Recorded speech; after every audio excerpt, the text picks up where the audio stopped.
দেখছেন আভাস নিউজ। আপনাদের সঙ্গে রয়েছে আমি অর্পিতা। শুরু করছি সংবাদ।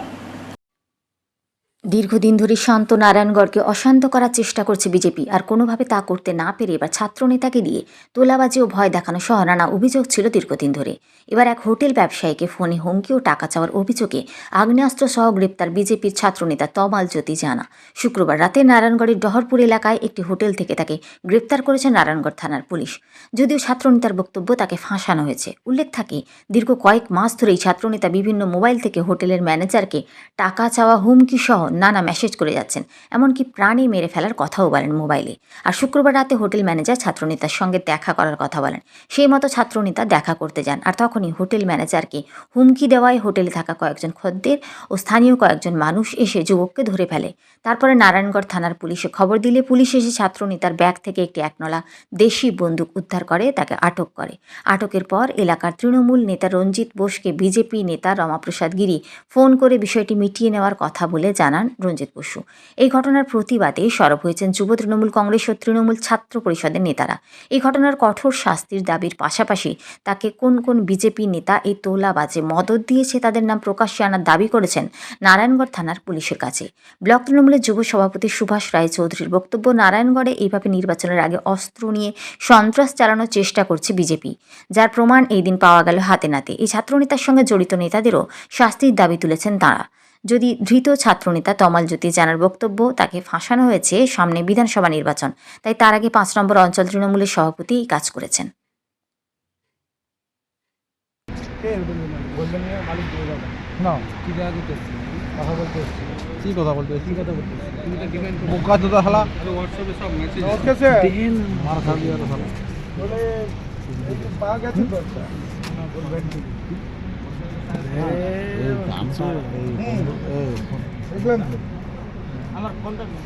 সব পাবে, সব পাবে, সব পাবে, গাড়ি পাবে, থানাকে দিয়ে দেওয়া হবে, সব দেওয়া হবে।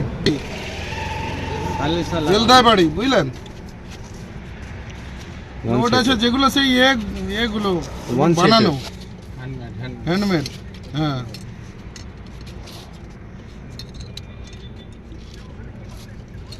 ও এখানে তো এর সঙ্গে দেখা করতে টাকা চাইতে এসছে, টাকা চাইতে এসছে।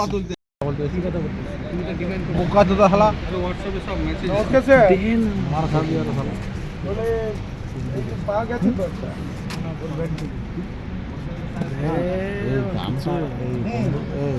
দেখলেন তো?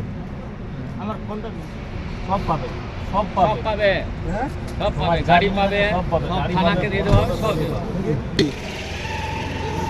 জেলদায় বাড়ি, বুঝলেন? ওটা আছে যেগুলো সেই এগুলো বানানো হ্যান্ডমেড। হ্যাঁ,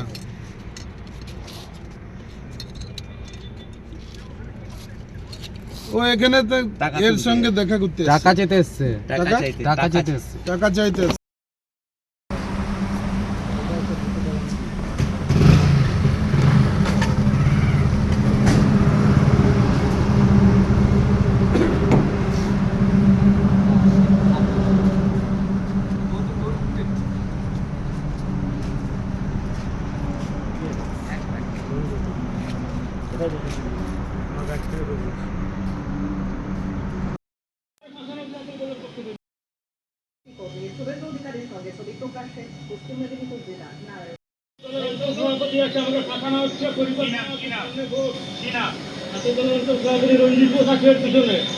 তুমি কোন দল করো? আমি বিজেপি। কোন পদে আছো? আমি প্রমাণ করে দেবো। কোন পদে আছো? সভাপতি আছে, আমাকে পাঠানো হচ্ছে পরিবার রঞ্জিত বোস আছে এর পিছনে। তুমি কোন দল করো? আমি বিজেপি। কোন পদে আছো? আমি প্রমাণ করে দেবো। কোন পদে আছো? হ্যাঁ, গতকাল রাত্রি প্রায় 10:30-11টার দিকে নারায়ণগড়ের কাছে আমাদের ওখানে সুপ্রিম রয়েছে, সুপ্রিমের কাছে ইন্ডিয়ান অয়েল তেল পাম্প রয়েছে, ওখানে হোটেলের একজন হোটেল চালায়, একটা হোটেল মালিক। ওখানে কালকে রাত্রি প্রায় 10:30-11টার দিকে পৌঁছায়। আমরা খবর পেয়েছি, শুনেছি ওখানে তমাল জ্যোতি নেতা, তমাল জ্যোতি জানা আগে এবিপির জেলার সদস্য ছিল, জেলা কমিটির সহসভাপতি ছিল। এবং বিড়লা কলেজেও বিজেপির নেতৃত্ব দিয়েছিল। সে গতকাল রাত্রে তার কিছু দুষ্কৃতী বা তার কিছু বন্ধুবান্ধবকে নিয়ে ওই হোটেলের মালিক যিনি আছেন ওনাকে বারবার ফোনে ধমকাচ্ছে চমকাচ্ছে। 1.5 লক্ষ টাকা ওকে চাওয়া হয়েছিল। ওই হোটেল মালিক যিনি আছেন উনি রাজি হননি যে না আমি কেন টাকা দিব। তিনি বলছেন না টাকা দিতে হবে, না টাকা দিলে তোমাকে প্রাণে মেরে ফেলবো, এখানে ব্যবসা করতে দেব না। সেই হিসাবে গতকাল রাত্রে এই তমালজ্যোতি জেনা যিনি বিজেপির এবিপির সদস্য ছিলেন এবং জেলার সহসভাপতি ছিলেন, তিনি কিন্তু কালকে রাত্রে তার দলবল নিয়ে পৌঁছে হোটেল মালিককে টাকা চায়। টাকা না দেওয়ার অস্বীকার করতে তিনি কিন্তু হোটেল মালিককে বিভিন্ন রকম প্রকারে ধমকিয়েছে এবং সেটা মোবাইলে ধমকিয়েছে। তার প্রমাণও কিছু আছে যে উনি ধমকিয়েছে। তারপরে টাকা দিতে অস্বীকার করাতে তাকে জোরজবস্তি করে হোটেল মালিক তখন কিছু একটু হুড়াঙ্গাম করে যে বাঁচাও এই হিসেবে। তারপরে আমাদের ওইখানে তার কিছু খরিদ্দার কাস্টমার খাওয়া দাওয়া করছিল, তারা সঙ্গে সঙ্গে বেরিয়ে এসে তার প্রতিবাদ করে কি ব্যাপার, কি কেন তুমি এখানে করছো।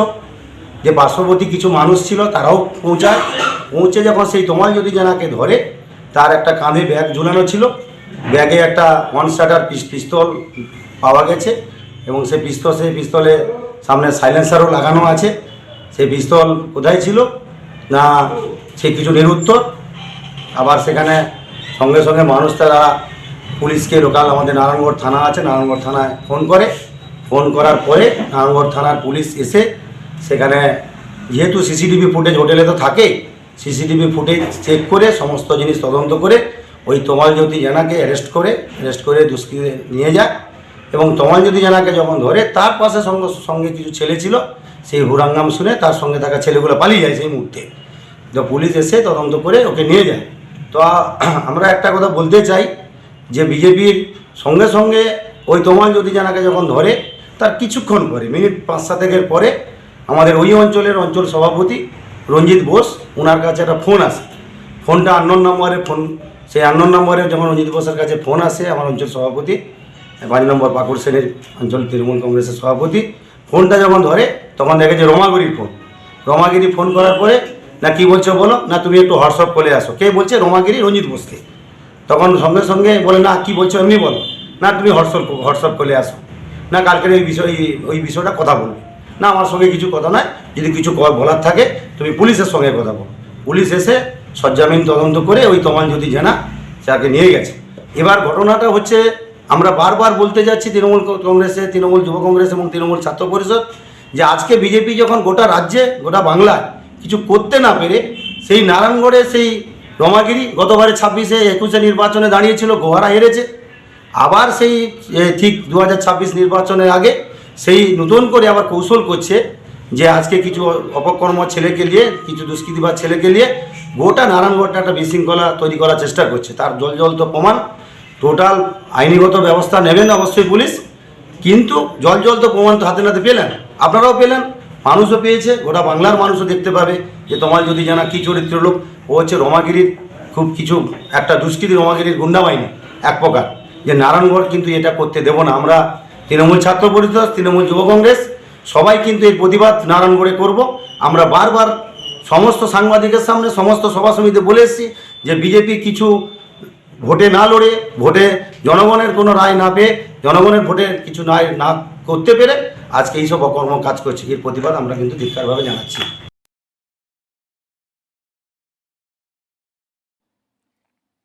ঝাড়গ্রাম জেলায় ভোটার তালিকা সংশোধন প্রক্রিয়ায় বড়সড় পরিবর্তনের ছবি সামনে এসেছে।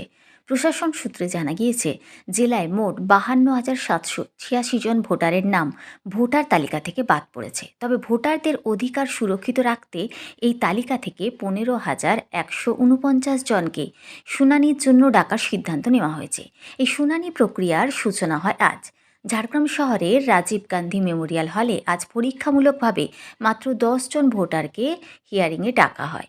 প্রশাসনের তরফে জানানো হয়েছে ঝাড়গ্রাম ব্লক ও পৌরসভা দুই ক্ষেত্রেই আলাদা আলাদাভাবে শুনানির ব্যবস্থা করা হয়েছে। হিয়ারিংয়ের জন্য স্থান হিসেবে নির্ধারিত হয়েছে এসডিও অফিস ও বিডিও অফিসের অন্তর্গত রাজীব গান্ধী মেমোরিয়াল হল। আজ যারা শুনানিতে উপস্থিত ছিলেন তাদের অধিকাংশের ক্ষেত্রেই অভিযোগ ছিল 2002 সালে ভোটার কার্ডে নাম না থাকা অথবা ভোটার তালিকায় ম্যাপিং সংক্রান্ত ত্রুটি। প্রশাসন সূত্রে আরও জানানো হয়েছে আজ প্রতিটি ব্লকে শুনানি অনুষ্ঠিত হলেও তা ছিল সম্পূর্ণ পরীক্ষামূলক পর্যায়ে, সেই কারণে ডাকা ভোটারের সংখ্যা ছিল তুলনামূলকভাবে কম। আগামী দিনে ধাপে ধাপে আরও বেশি সংখ্যক ভোটারকে শুনানির আওতায় আনা হবে বলে প্রশাসনের তরফে ইঙ্গিত দেওয়া হয়েছে।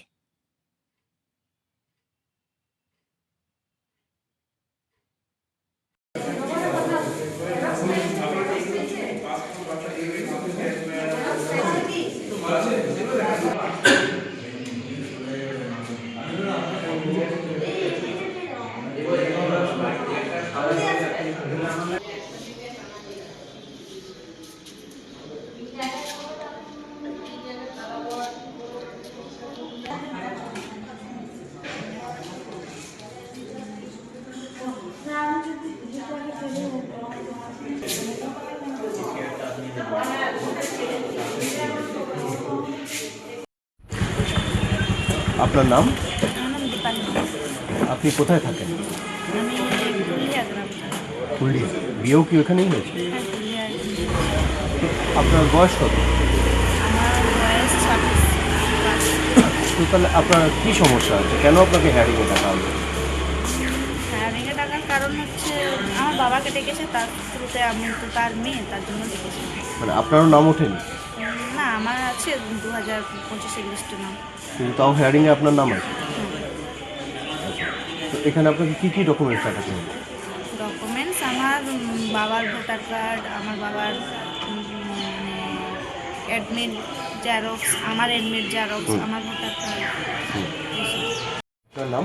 বিদ্যুৎ মাহাতো। একটু জোরে বলুন। বিদ্যুৎ মাহাতো। কোথা থেকে আসছেন? মাটিয়ানা। আপনার কী সমস্যা ছিল? সমস্যা মানে বাবা রেলে সার্ভিস করতেন টাটা জামশেদপুরে, 2002 রিটায়ারমেন্ট হয়েছে। তারপরে এখানে এসে আমরা আমাদের জায়গা আছে যেহেতু আমরা এখানে এসে কনস্ট্রাকশন করলাম। তো সেই বছর আমাদের ভোটার কার্ডে না ঝাড়খণ্ডে রইল না বেঙ্গলে রইল। তারপরে আমাদের ওখানে ঝাড়খণ্ডে 1995 ভোটার কার্ড। তারপরে এখানে এসে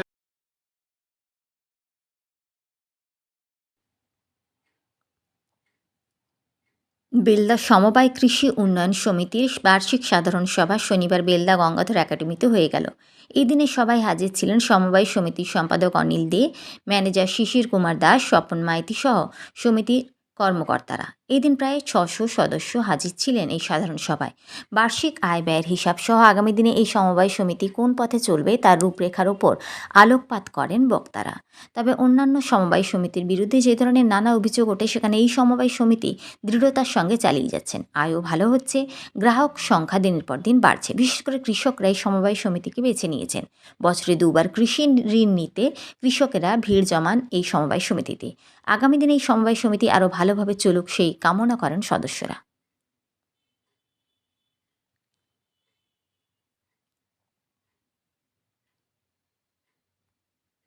13 নম্বর এবং 69 নম্বর ধারায় একজন ব্যবসায়ী সদস্য তাহার ব্যবসার পুঁজি বৃদ্ধির প্রয়োজনে সর্বোচ্চ 3 লক্ষ টাকা পর্যন্ত ব্যবসায়ী ঋণ গ্রহণ করতে সক্ষম হবেন। আলোচ্য সংগ্রহ করতে সক্ষম হবে। ইহাতে উপস্থিত সদস্যগণ সম্মতি স্থাপন করেন। আলোচ্য বিষয় খুব একটা সহজ বিষয় নয়। বর্তমান সরকারের নির্দেশে অস্থায়ী প্রতিনিধিদের দ্বারা আমানত সংগ্রহ বন্ধ করার পর 13 নম্বর ধারাটিতে শেয়ার বা এলাকার সদস্যা ও এলাকা সংগ্রহ করতে সক্ষম হবে। ইহাতে উপস্থিত সদস্যগণ সম্মতি স্থাপন করেন। আলোচ্য বিষয়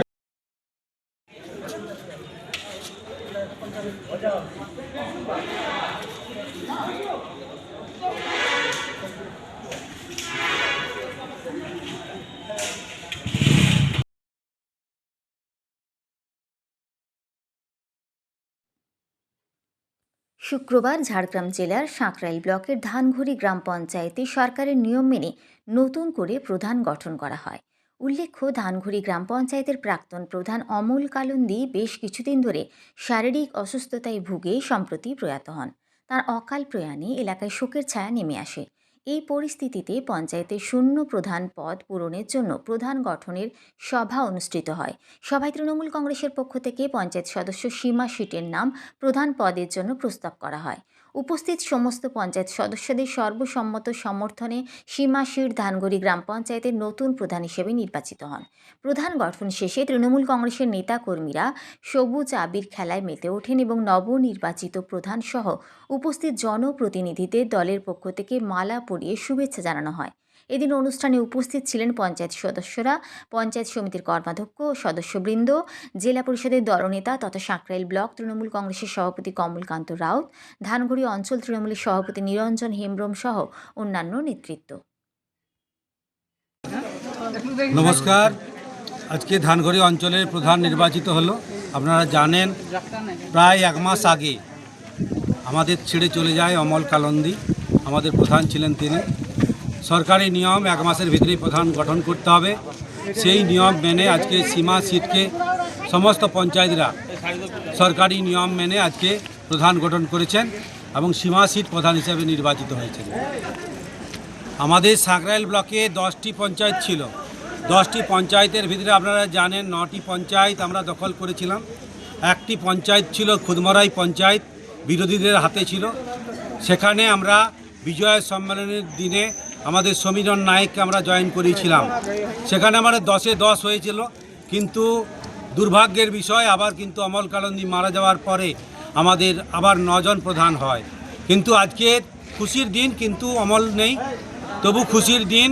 আমার সাঁকরাইল ব্লকে এই প্রথম আমার নেতৃত্বে, আমি ব্লক সভাপতি যেদিন থেকে হয়েছি সে আমাদের নেতৃত্বে, আমার সাঁকরাইল ব্লকের সমস্ত নেতৃত্বের আজকে সহযোগিতায় আজকে 10-এ 10 হলো সাঁকরাইল ব্লক। এবং সাঁকরাইল ব্লক সব থেকে উন্নয়নের জায়গায় সাঁকরাইল ব্লক থাকবে। আজকে সীমা তার ব্যতিক্রম নয়। সাঁকরাইল ব্লক সব থেকে বেশি পথশ্রী পেয়েছে। আপনারা জানেন, মাননীয় মুখ্যমন্ত্রী মমতা ব্যানার্জি আমাদেরকে 69খানা রাস্তা করে দিয়েছেন। সেই জায়গায় দাঁড়িয়ে আজকে সাঁকরাইল ব্লকের প্রত্যেকটি জায়গায় উন্নয়ন হবে এবং উন্নয়নে সামিল হওয়ার জন্য আজকে সীমা দলের নির্দেশ অনুযায়ী আজকে সীমা সিট প্রধান হয়েছেন এবং দলের নির্দেশ অনুযায়ী উনি চলবেন এবং সাঁকরাইল ব্লকের উন্নয়ন আগামী দিনে আরও। সংবাদ এই পর্যন্তই। নমস্কার।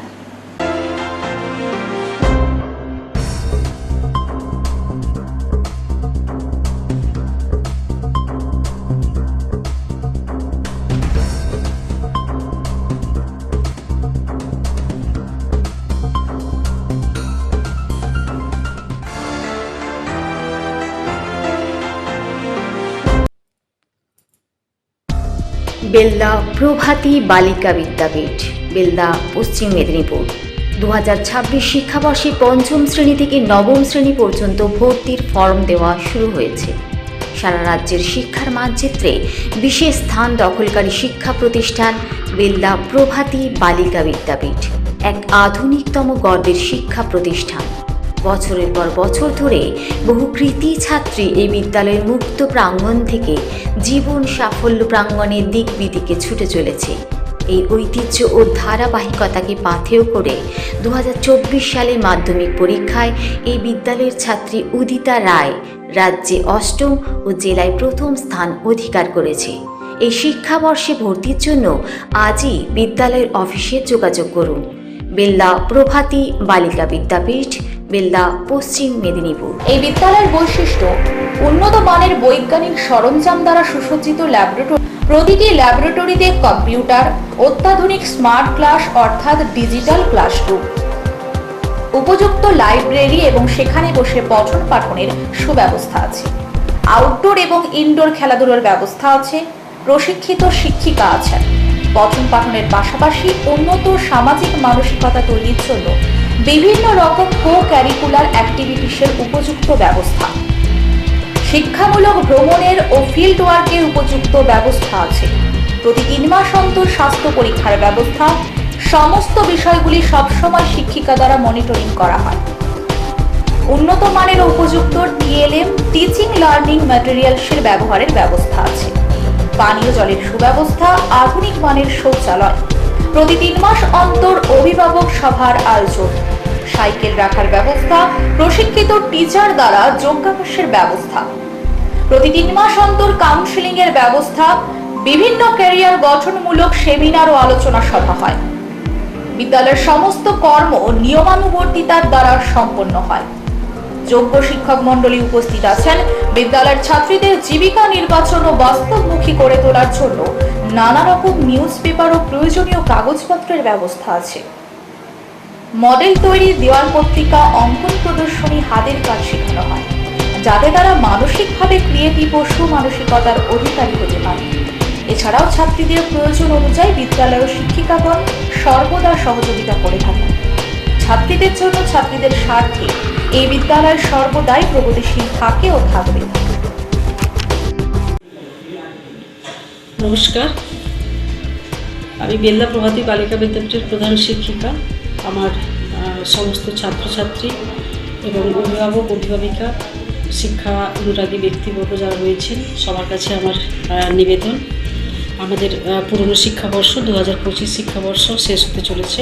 নতুন শিক্ষাবর্ষে 2026 সালে আমাদের বিদ্যালয়ে ভর্তির প্রক্রিয়া শুরু হবে। ফর্ম দেওয়া শুরু হয়েছে। 15 ডিসেম্বর থেকে অ্যাডমিশন প্রক্রিয়া চালু হবে।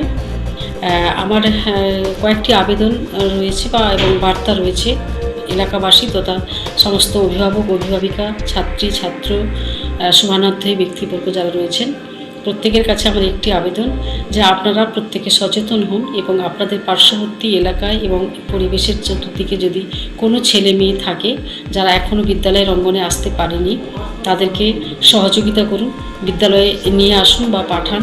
আমার তরফ থেকে, আমার বিদ্যালয়ের তরফ থেকে আমার আবেদন থাকলো যদি কোনো ছাত্রী যে কোনো কারণে হোক, আর্থিক কিংবা পারিবারিক কারণে যদি তারা পড়াশোনা করতে পারছে না, সেক্ষেত্রে ছাত্রীকে আমাদের বিদ্যালয়ে যদি সম্ভব হয় আপনারা পাঠাবেন, যদি নাও সম্ভব হয় আমাদেরকে শুধু জানালে আমরা নিজেরাই যাব। কারণ আমাদের প্রতি বছর কন্যাশ্রী ক্লাবের মাধ্যমে ড্রপ আউট স্টুডেন্ট কালেকশনে আমাদের ছাত্রীরা এবং শিক্ষিকারা যান, যারা ড্রপ আউট স্টুডেন্ট থাকেন তাদেরকে আমরা কালেক্ট করি এবং যদি ছাত্রী হয় আমাদের বিদ্যালয়ে ভর্তি করাই, ছাত্র থাকলে পার্শ্ববর্তী বয়েজ স্কুলে আমরা পাঠিয়ে দিই। সেক্ষেত্রে আপনারা যদি থাকে, যদি ফোন করেও খবর দিলে আমরা যাব। এছাড়া যদি কোনো বাচ্চা বা ছাত্র বা ছাত্রী পড়াশোনা করছে না তাদের অভিভাবককে বুঝিয়ে হলেও বিদ্যালয়ের অঙ্গনে যাতে আসে আপনারা ব্যবস্থা করবেন বা দেখবেন, সহযোগিতা করবেন, তাদের পাশে থাকবেন। আর আমার বিদ্যালয়ের কথা বলি, আমার বিদ্যালয়ের পঠন পাঠন তো চলে সরকারি নিয়ম অনুযায়ী, যে পঠন পাঠন যে পাঠ্যক্রম তা তো মেনে চলি আমরা। তার সাথে সাথে একটা শিক্ষার্থী যখন সার্বিক বিকাশ করতে হয়, তার শুধুমাত্র পরীক্ষা দিয়ে ভালো রেজাল্ট করে ভালো পাশ করলে তো আর মানুষ হওয়া যায় না। একটা সম্পূর্ণ মানুষ হতে গেলে তার কিছু চারিত্রিক, মানসিক বিকাশের প্রয়োজন হয়, বৌদ্ধিক বিকাশের সঙ্গে সঙ্গে যা যুক্ত হয় এবং তাকে সম্পূর্ণ একটা মানুষ তৈরি করে। সেক্ষেত্রে আমাদের বিদ্যালয়ের পঠন পাঠনের পাশাপাশি কো-কারিকুলার অ্যাক্টিভিটিসগুলো রয়েছে যা তাদেরকে চারিত্রিক এবং মানসিক থেকে আরও উন্নীত করে তোলে। স্মার্ট ক্লাসের মাধ্যমে পড়ানো হয়, উন্নত ল্যাবরেটরি রয়েছে, গ্রন্থাগার রয়েছে। তাছাড়া আমাদের এডুকেশনাল ট্যুর, এছাড়া এক্সপোজার ভিজিট করানো হয়, স্পোকেন ইংলিশের ক্লাস রয়েছে এক্সট্রা করে, ওদের জন্য আমরা ব্যবস্থা করেছি। হিন্দি সাবজেক্টও পড়ানো হয়।